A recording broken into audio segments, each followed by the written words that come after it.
الله الرحمن الرحيم. اللهم صل على محمد وآل محمد وعجل فرجهم ولعن أعداءهم. صلى الله عليك يا أبا عبد الله، صلى الله عليك يا أبا عبد الله، صلى الله عليك يا أبا عبد الله.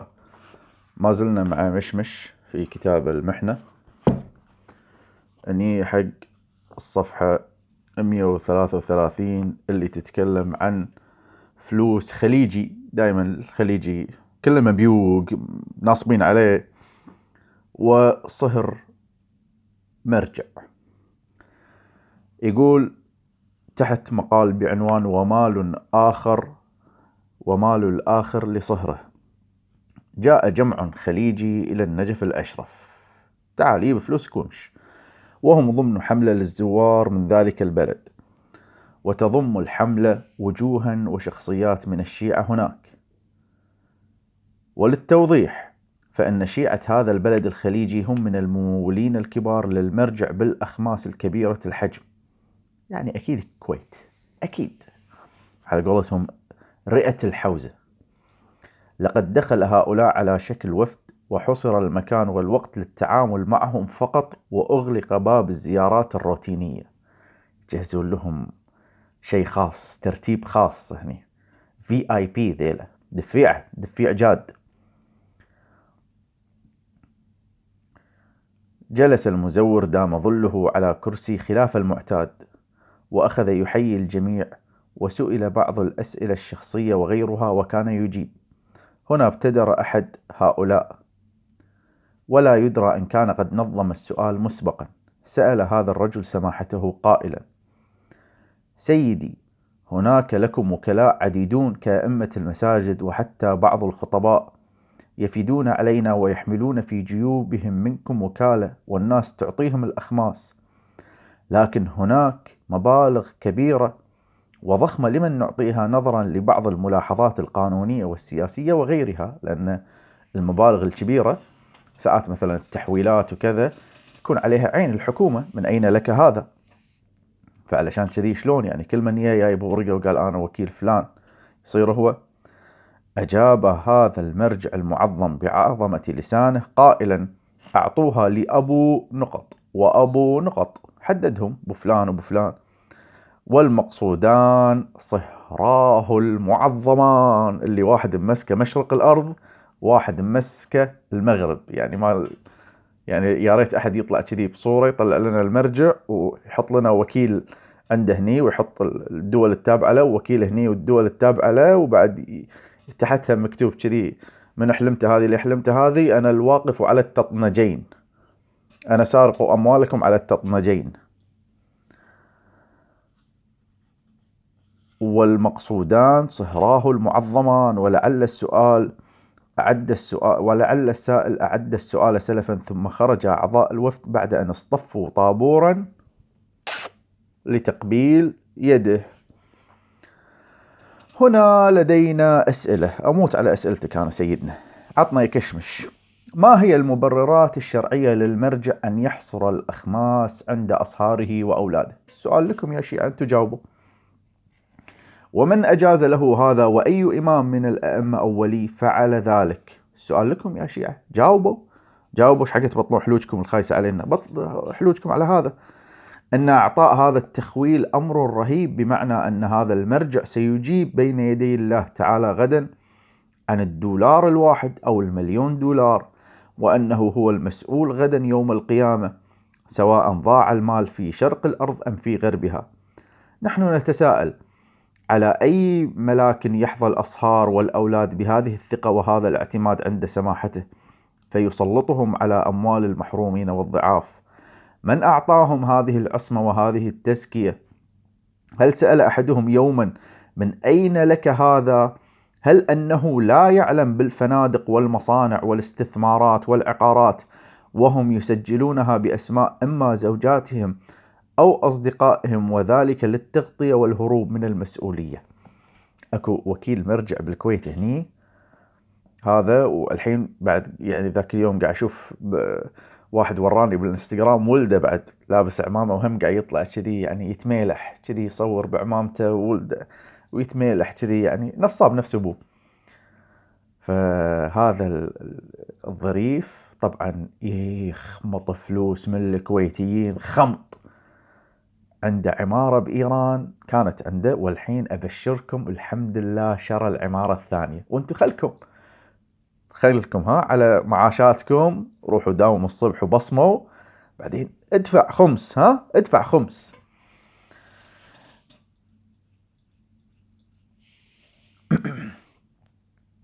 إن المرحوم الشيخ عبد الكريم الحائري لما أسس الحوزة العلمية في قم، جاء في حوالاته أن تجار إيران قرروا إرسال الأخماس إليه، فمنعهم وأمر بتأسيس لجنة وصندوق خاص، وهذه اللجنة توزع الراتب منه باحتساب على الطلبة والمدرسين، ويعطى هو راتبا شأنه شأن المدرسين. وهذا السؤال اللي أنا دايما أسأل، أن يلي تدفعون فلوس خمس، سألوا الطلبة الأفارقة. امسك طالب أفريقي لما تروح النجف أو قم، امسك طالب أفريقي يقول له تعال أنت، يعطونك نفس راتب ولد المرجع.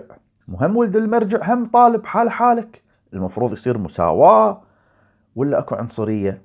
إذا أكو عنصرية فيا حمار شم قعدك، ارجع ديرتك، خذ لك الوسائل، خذ لك هاي كم سي دي كذي محاضرات الشيخ الغزي ونت قوي، قاعد تسمع محاضرات الشيخ الغزي، وارجع إلى ديرتك.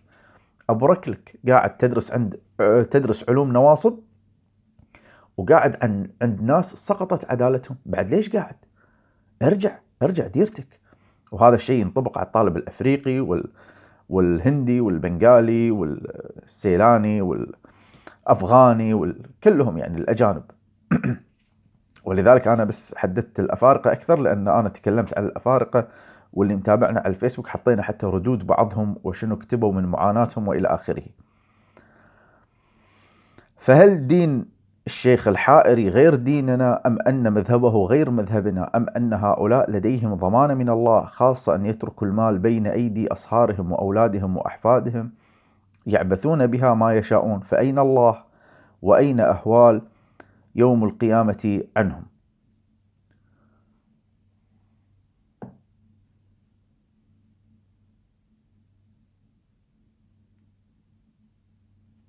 يقول: لقد قلت على منبر الحسينية النجفية قبل 30 عاما، وكان الحضار بالمئات.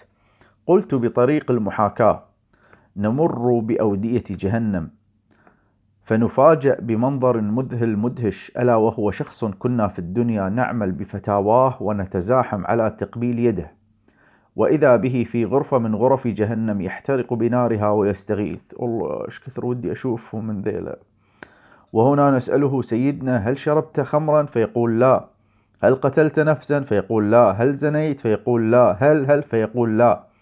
فيأتي السؤال: إذن ماذا فعلت حتى كان هذا مصيرك؟ فيجيب بندم وبكاء: يوم لا ينفعه البكاء والندم، وصلت إلى هنا بسبب ولدي وبسبب صهري. فنقول: سبحان الله، ألم تقرأ في القرآن أنما أموالكم وأولادكم فتنة؟ ألم تقرأ في نهج البلاغة قول الإمام علي عليه السلام وهو يصف الإنسان حالة احتضاره فيقول: ويتذكر أموالا جمعها أغمض في مطالبها قد لزمته تبعات جمعها، تبقى لمن وراءه يتنعمون بها ويتلذذون فيها، فيكون المهنأ لغيره والوزر على ظهره. إن هذا ينطوي على المال الخاص، فكيف إذا كان المال يعود للآخرين؟ وهنا وهب الأمير ما لا يملك. إن جواب هذا المعظم وتخويله لصهريه باستلام الأخماس هي مصداق واضح لقول الإمام علي في الخطبة الشقشقية: فصغى منهم رجل لضعنه ومال الآخر لصهره، إلى قوله: يخضمون مال الله خضم الإبل نبتة الربيع. وبالتالي وبالختام أقول إن جواب المرجع المعظم سيلزمه بموقف لا يرحم: وقفوهم إنهم مسؤولون، وما أطول حسابه العسير، ويوم يعض الظالم على يديه. هذا ما كان على المستوى المالي. أما على المستوى الاعتباري والأخلاقي فكم وكم أضر هؤلاء ببعض الأشخاص نتيجة أنانيتهم، الظلم اللي يصير بين وكلاء المراجع وقطع أرزاق الناس ومحاربة الناس وتشويه سمعة الناس وتأليب الناس عليهم. فقطعوا رزق هذا وأسقطوا شخصية ذاك وشوهوا سمعة الخطيب الفلاني وهتكوا حرمة العالم الفلاني، وقد تم كل ذلك باسم هذا المرجع دام ظله وتحت عنوان مرجعيته وبانتسابهم إليه. وأنا كاتب هذه السطور أحد الضحايا وأحد المعنيين بذلك، وسيعلم سماحته غدا أني غدا من أشد المشتكين منه. هو يقصد السيستاني طبعا، متعور من السيستاني، وعشان كذي هو يتكلم عنه ويتكلم عن صهرين السيستاني بين يدي رب العالمين، وسيعلم الذين ظلموا أي منقلب ينقلبون. طبعا نلاحظ أن الدول الأجنبية تفتح ساعات، يعني شوف هذه الدول اللي تسبونها 24 ساعة وتصفونها بالكفر والزندقة، تفتح ملفات لأناس تحاكمهم على جرائم مثلا من عشرات السنين، يفتحون الملف ويناقشون قضية معينة. إلا إحنا عمرنا ما سمعنا أحد قدم إلى المحاكمة أو أحد تم استدعاءه ومحاسبته على الأموال وسرقتها. ما أدري يعني أنتم كلكم ملائكة ولا شنو السالفة؟ طيب، يتكلم عن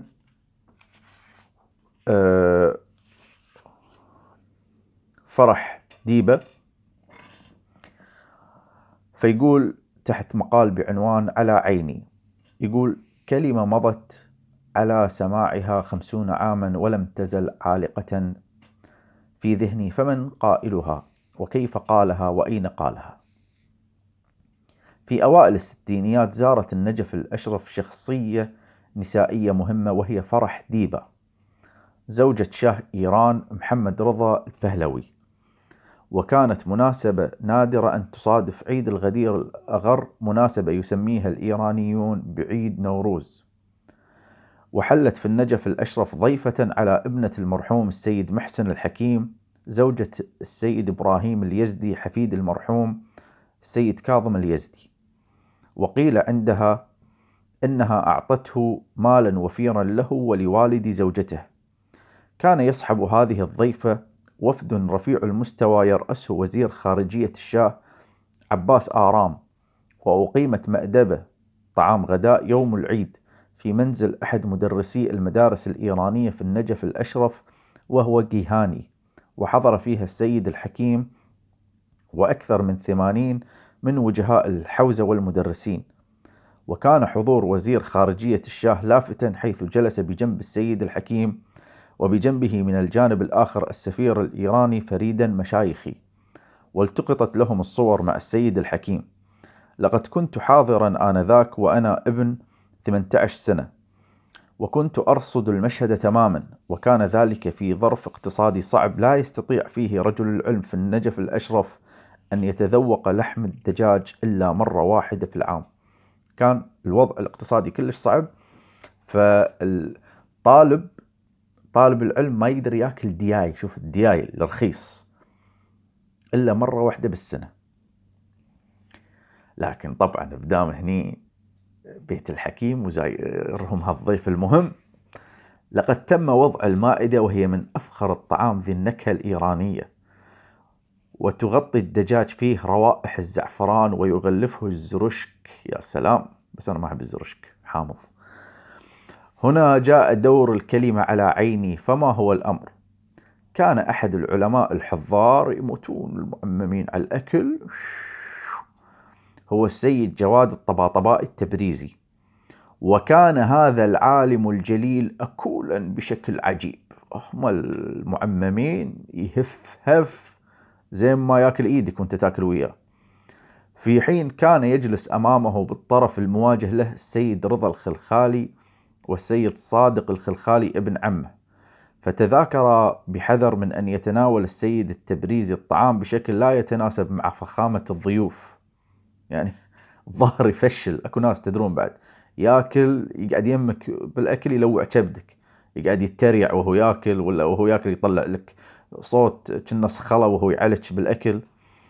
فالظاهر هذا كان كذي، وايد تلاقي معممين كذي يلعب كرشته وانت قاعد تاكل يمه بالمطعم ولا شيء ويتريع ويقعد ينفخ بوجهك بعد.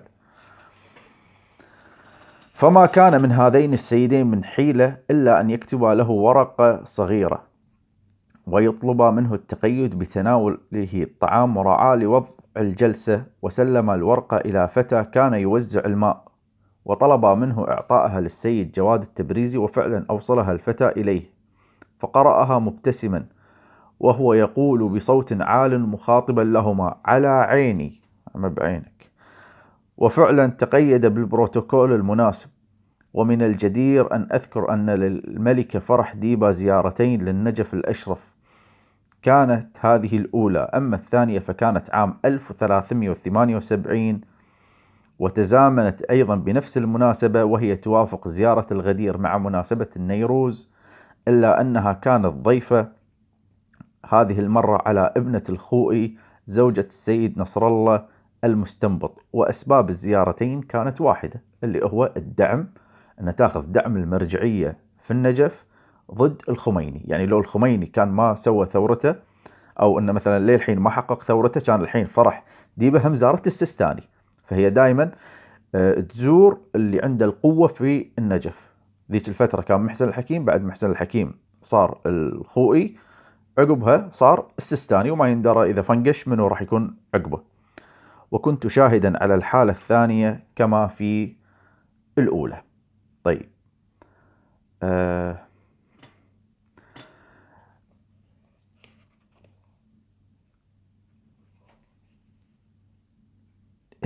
هني بمقال ساخر يعني يتساءل، يقول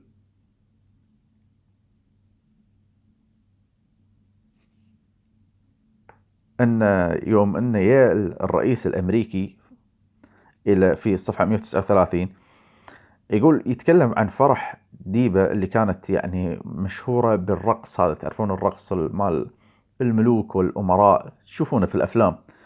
يقول عنها أنها اشتهرت، يسمون الرقص الدبلوماسي. يقول لمن وصل الرئيس الأمريكي ريتشارد نيكسون إلى طهران تصحبه زوجته، رقص الشاه. هم هذه طريقة الدبلوماسيين الأمريكان، أن هذا يرقص مع زوجة هذا، وهذا يرقص مع زوجة هذه، قمة الخلق. يقول لمن وصل الرئيس الأمريكي ريتشارد نيكسون إلى طهران تصحبه زوجته، رقص الشاه مع زوجة ضيفه، ورقصت الملكة فرح مع الرئيس الأمريكي، فاختطفت أنظار الحضار بأجمعهم. انظار فرح كانت يعني واحدة سم الموت. ولم أعرف كيفية تقبيلها ليد السيد الحكيم ويد الإمام الخوئي وكيف كانت، وهل أنها تمت على ما يرام. شكرا لله. سيدنا تسأل أسئلة، أنت شقي يا سيدنا، شقي.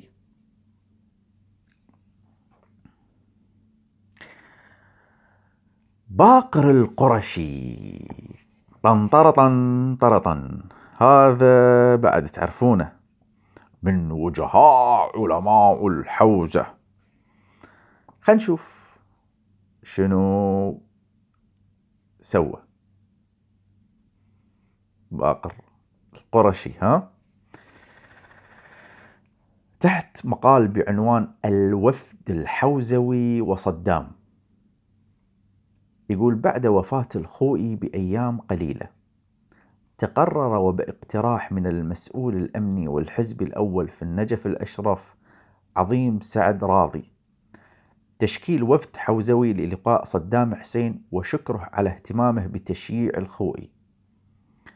أن عظيم سعد راضي كان يسعى إلى تلميع صورته، خصوصا بعد أحداث الانتفاضة الشعبانية والتي قتل فيها بيده ومباشرة مئات الأشخاص، فكان يرغب أن يتناغم مع الحوزة والمرجعية من جهة، ومن جهة أخرى أراد تقوية صلته الحزبية بصدام حسين. تشكل الوفد الحوزوي المرجعي من 4 شخصيات علمائية، وهم: 1. محمد تقي الخوئي ابن الخوئي. 2. الشيخ جعفر النائيني صهر الخوئي. 3. الشيخ أحمد البهادلي من مدرسي الحوزة. 4. الشيخ باقر القرشي من وجهاء علماء الحوزة. تحرك الوفد من النجف الأشرف، وتعين أن يكون المتحدث فقط هو الشيخ باقر القرشي نظرا لكفاءته وموقعه. وكان يرافقهم المذكور أعلاه مسؤول الحزب والأمن في النجف الأشرف وهو عظيم سعد راضي. لقد استغل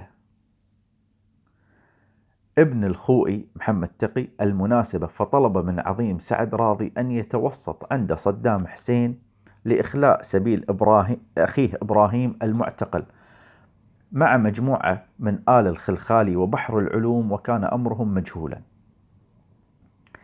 لقد التقى الوفد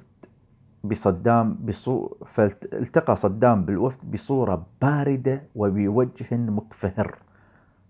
شوف سبحان الله، الله سبحانه وتعالى يذلهم. شوف محتقرهم فوق هذا. والشيعة كذي، اللي يحبهم ويحطهم على راسه وينصحهم يسبونه ويلعنونه، اللي ياخذ خمسهم يتفل بحلوجهم يذلهم يهينهم، يمشون سيده معه يحترمونه ويطقون له تحيه ومولانا وتفضل وسيدنا. وهذا من تصير طيب وياهم ياكلونك. ثم تحدث الشيخ القرشي، هذا هني موضع الشاهد، وكال له من المديح والثناء ما استحي أن أنشره. تخيل أن كشمش، أنتوا شفتوا أخلاق كشمش، يعني أنتوا ضليتوا معي حلقات طويلة يعني، وإحنا بكتب كشمش بجولة بدهاليز مظلمة في هالكتاب هذا المحنة. كشمش، وشفتوا أخلاق كشمش يستحي من المدح، ما أدري شنو قايل له، بحيث ضاق ذرعا من ذلك حتى زملائه ومرافقوه. يعني طبل أو عرس بس شوي الظاهر هذا صار أكثر، يعني أضرط من عمرو أديب.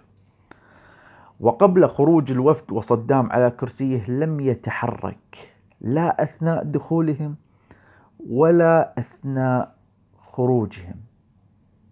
مو ملقيهم ويه. هالأشكال كذي يبيلها.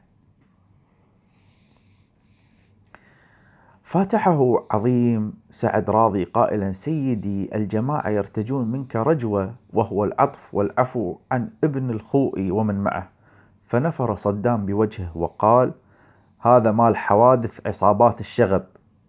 ثم قال: لا تفتح لي موضوع محافظات الجنوب، فإني ما عدت أطيق أسمع حديثا كهذا. وبالتالي خرج الوفد بحالة يأس وإحباط.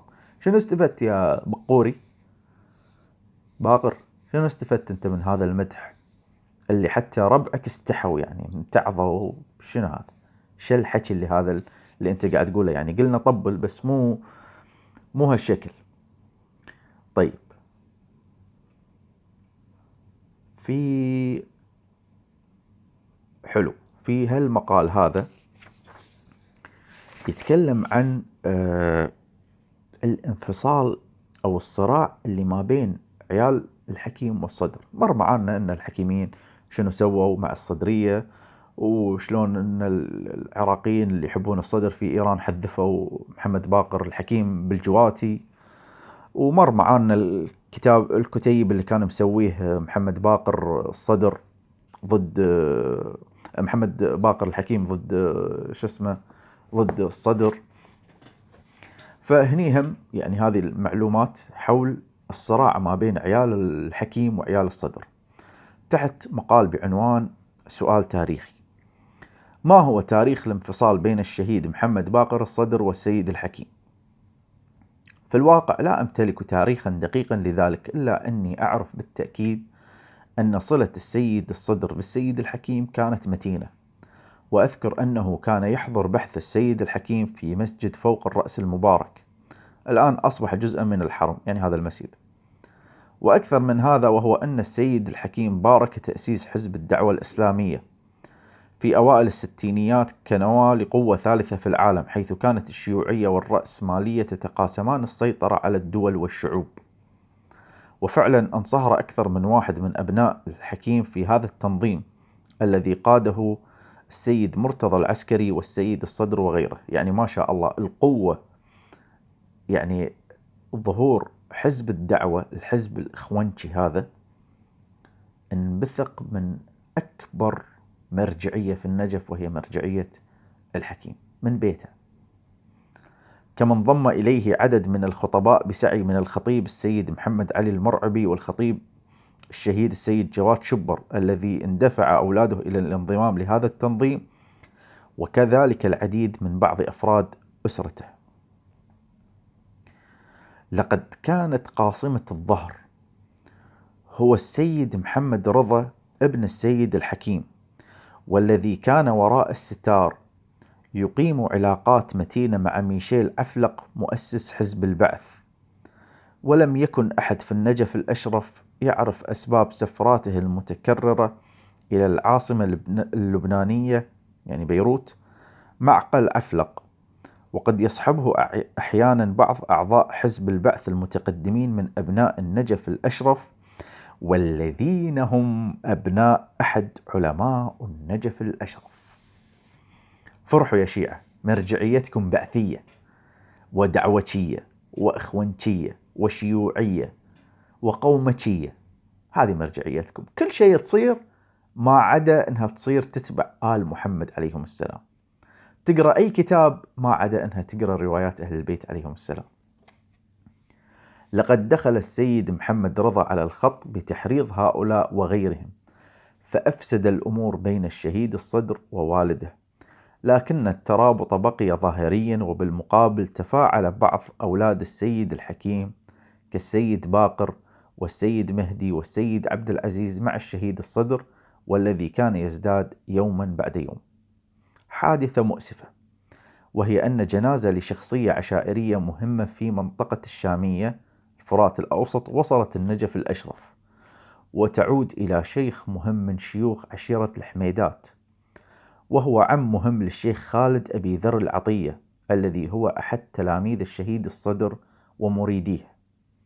فذهب الشيخ خالد إلى الشهيد الصدر وطلب منه الصلاة في الصحن الحيدري على جنازة عمه، وطبعا كان هذا الطلب مناسبا، حيث أن الشيخ خالد عالم محترم عند عشيرته وأبناء عمومته، يعني استأذن أن أنا بصلي على جثمان العم. وفي المقابل ذهب أفراد آخرون من الأسرة دون تنسيق مسبق مع الشيخ خالد إلى دعوة السيد الحكيم للصلاة على الجثمان. ناس من العشيرة راحوا حق السيد الحكيم ما يدرون أن ذاك راح يصلي، فهذا راح يجي وهذا راح يجي. وكان السيد الحكيم آنذاك محتجبا لا يخرج من بيته إلا يوم الجمعة لزيارة الحرم الشريف، وذلك احتجاجا على ممارسات حزب البعث، وكان ذلك أيام حكم أحمد حسن البكر. وفي مثل هذه الحالة كان السيد الحكيم يوفد ولده الأكبر السيد يوسف الحكيم ليصلي على الجثمان، لكن الذي حصل أن السيد يوسف اتجه إلى الصحن، وما ان دخل الصحن إلا وفوجئ بالسيد الصدر يصلي على الجثمان، فاستشاط منزعجا وعاد أدراجه، وكانت حالة محرجة جدا. شغل يهال يذكروني باليهال بالحريم. شنو هاي الحريم ساعات تشوف بينهم صراعات، والله احنا ما نعزمها بعرس فلانة لأنها ما عزمتنا بعرس فلانة، والله احنا ما راح نحضر عزاهم لأن هم يوم توفت مدري منو قبل 5 سنوات ما حضروا عزانا. شغل حريم يعني ويهال، يعني مو شغل ريايل، عوضا عن كونه يعني لازم يكون شغل رجال دين. وين السماحة والتآخي والمدحكي الفاضي هذا اللي ترست راسنا فيه من يوم احنا صغار عن الأخلاق والأخلاق؟ طلع لا أخلاق لا ريح تدلق. وأتذكر أن الشهيد تأثر جدا لهذا الالتباس، وقرر أن يذهب بتواضع فيعتذر إلى السيد يوسف الحكيم. يعني شوف فوق هذا وهو الصدر يبي يروح يعتذر، يعني مع أنه هو يعني ما يدري أن الحكيم بيه يصلي. وفعلا قصد منزل السيد يوسف في اليوم الثاني، وعند الباب خاطبه السيد يوسف بغضب، قلت لك أخلاق ماكو مثلها، بأنك تهينني أمام الناس ثم تأتي هنا عند الباب تعتذر إلي، وأغلق الباب بوجهه. هذه أخلاق العلماء. بعد هذه الحادثة حدثت حالة انقسام خطيرة بين أبناء السيد الحكيم، بل حتى الأسرة ذاتها، ولكنه لم يظهر إلى السطح نظرا للحكمة التي كان يتحلى بها جميع أولاد السيد الحكيم باستثناء السيد محمد رضا، حيث أن 3 من أبناء السيد الحكيم يعتبرون الذراع الناشط للسيد الصدر، ولكن وراء الستار، والبقية تجاهلوه وانشغلوا بواقعهم العلمي والتحصيلي. ثم تعقدت الأمور أكثر فأكثر حينما كان السيد محمد رضا الحكيم يهمس بإذن أبيه في وشايات خطيرة عن الشهيد الصدر، وبتحريض من زملائه البعثيين النجفيين والذين كانوا يصحبونه في سفراته إلى بيروت. وهناك حادثة أشرت إليها في كتابنا رسائل ومسائل صفحة نقط. سيدنا يعني حتى أنت يعني صفحة في كتابك مو حافظها، كشمش كشمش، أنت مو شاطر، أنت مو شاطر. طبعا راح نرجع إن شاء الله حق كتاب رسائل ومسائل ندورها وعاد تتذكروا هالحلقة، ويمكن الرجوع إليها. إذا سيدنا يعني راجع كتابك اكتب لنا رقم الصفحة، حاط لنا صفحة ونقط شنو. وفي السبعينيات لم يخفي أكثر أبناء الأسرة من آل الحكيم، خصوصا أهل العلم منهم، كرههم السافر للشهيد الصدر، والذي كنت ألاحظه بنفسي شخصيا، وذلك بتجاهله وإهانته في المجالس والفواتح وغير ذلك. بعد وفاة الحكيم تضامن الحكيميون مع مرجعية الخوئي نظرا للقرار الخفي من البلاط الشاهنشاهي الذي حسم كرسي المرجعية ببرقية الشاه للخوئي، معزيا له بوفاة السيد الحكيم. يعني كأننا نصبه، خلاص دام أنا عزيتك أنت تكون. بعد هذا التحول أصبح الخوئيون والحكيميون يشكلون كتلة واحدة للتشهير بالسيد الصدر وسلبه موقعه العلمي من خلال اتهامه بالحزبية والعمل السياسي. أقول إن لي في هذا المجال معلومات مهمة وطويلة سوف أنشرها تباعا في كتابي المثير. ناطرينه هذا، للحين ما شفته أنا في السوق، بس إذا موجود رحمة على والديكم بلغوني عشان نشتغل شوية. تحفة المطالع في مختلف الوقائع. بنتظرين كتابك سيدنا على أحر من جمر، بسرعة ديليفري نسخة لي. لا تنسونا من الدعاء، وأتمنى تشتركون في قناتي، واللي ما يشترك في قناتي ترى راح يصير حاله حال كشمش. هذا وصلى الله على محمد وآله الطيبين الطاهرين.